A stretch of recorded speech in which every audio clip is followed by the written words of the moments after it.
que em va impulsar a escollir aquest cicle va ser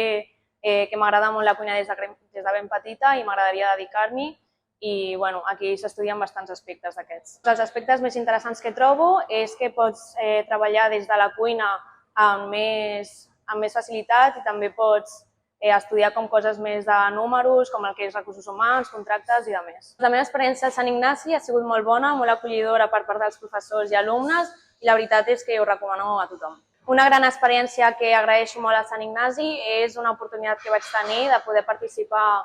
en un event que vam fer i vam fer un propi menú degustació i vam poder ensenyar-los a professors i inclús gent del diari i gent així important. Un dels consells que donaria és, si t'agrada realment la cuina i és la teva passió, poder aprofitar les grans oportunitats que et dona i gaudir des del primer dia a tope. A l'acabar el cicle m'agradaria primer acabar d'estudiar una mica més, centrar-me en el que a mi m'agrada de cuina així tradicional i després ja m'agradaria molt obrir el meu propi restaurant i tenir el meu menú.